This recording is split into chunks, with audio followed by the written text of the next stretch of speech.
Alright, I found the detailed version of this map, finally. And it's more functional because of its large size. But yes, now you can see the detail. The ancient pillars. Ooh, sorry, that was a burp. My stomach is a bit upset. I must have ate something that didn't quite go well with me. But yes, you can see Raynell better. You can see all the little details I put into this thing now.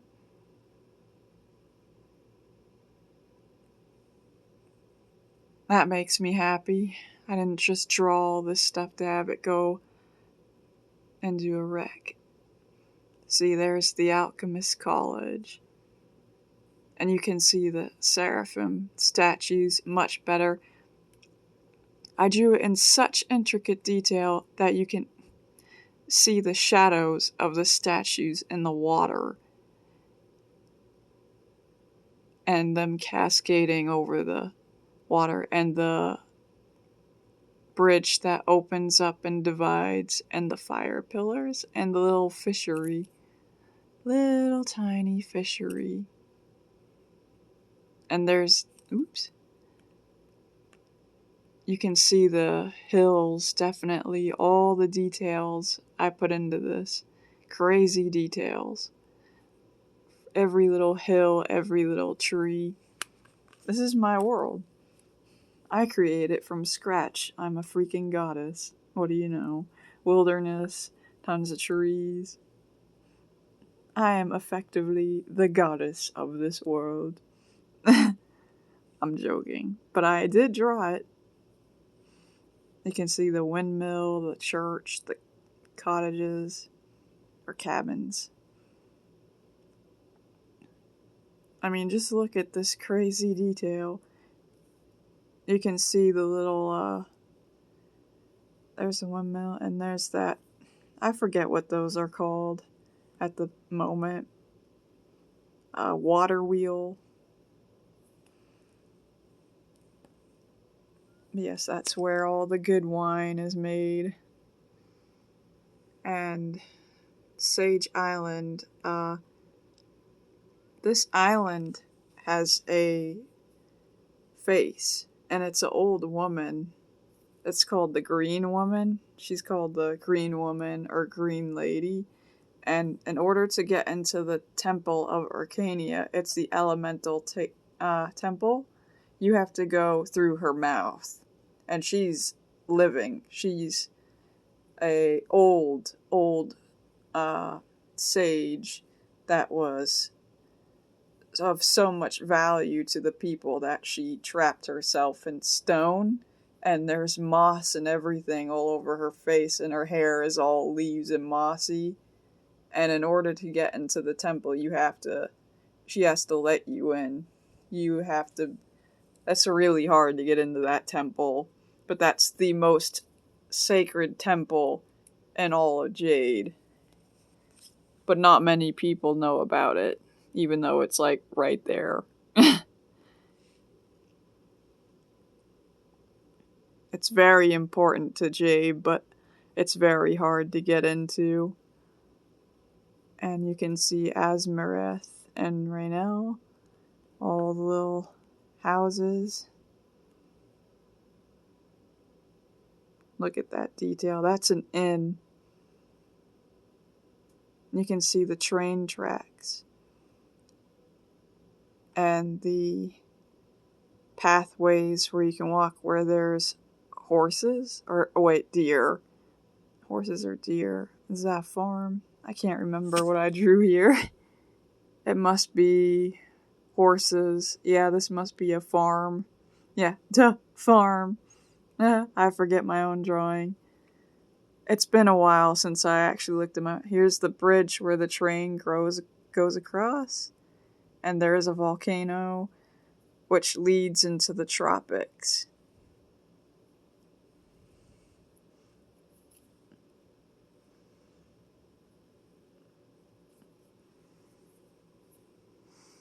There's tribes here that There's like cannibals. They're like they worship a horned god and stuff. It's like crazy. But yes, you can see Vivian better now. All the little detail I put into these houses was ridiculous. There's like blacksmiths and all kinds of stuff here. They do mostly metalworking.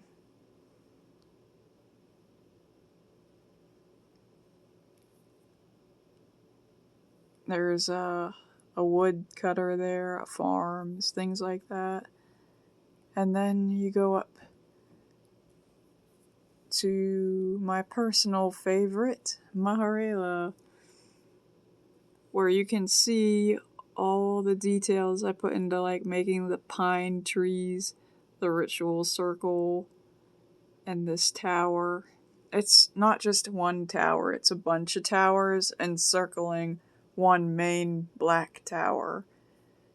There's like one single powerful sorcerer who lives here, and then his like uh apprentices, and he acts like they're his sons and stuff.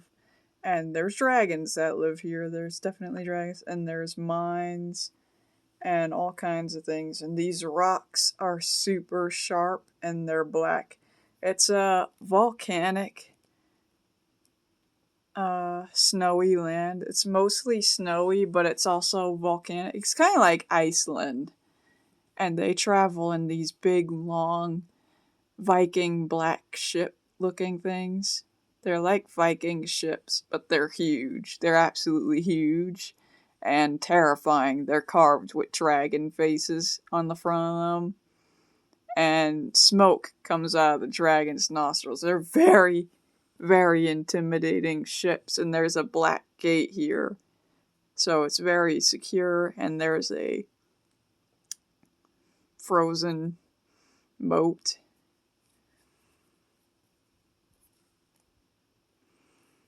So yeah, and there's lots and lots of pine trees, and there's other dangerous rocks. It's very stormy. The water is not gentle. It's very stormy because it's always storming here and always snowing, and it's freezing cold. And there's ice, sharp rocks, and there is a monster that lives in the sea. A lot of people do not sail here because they think it's the edge of the world. They don't realize their planet is round. They actually think this is the edge of the world. I mean, they know it's kind of round. They know it's round, but they believe that this is the edge of the world. They've been taught to think that they'll fall over the edge of the world and that nothing is here. They don't acknowledge Maharela. They don't know about it. It's been, like, erased from history in the novel. So everybody thinks the map is just like this, but when they sail here to what they call Oblivion, the edge of the world, they don't know what to do. They either crash on the rocks, die, or get eaten by a monster, or a bunch of barbarians, pirates, and thieves get them. They don't really want to head this way. It's dangerous. It's even dangerous to go over here. And over here. Mostly the smart people, they hang out over here where it's safe. The wealthier you are, the more west you go. You don't want to go this way.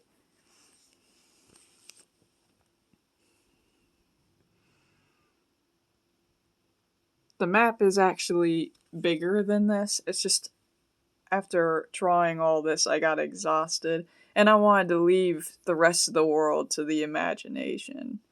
Like, there's definitely more to this. It's probably a lot bigger. There's other dark lands, there's other places too. It's just, for what's involved with the story currently, it's just all this.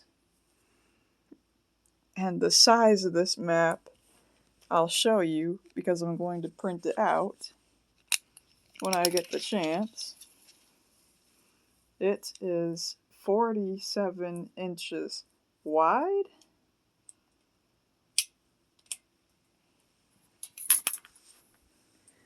47 inches wide.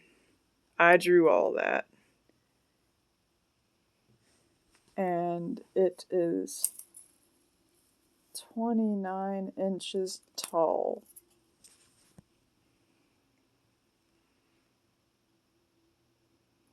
And I drew all that. Yep. You try that.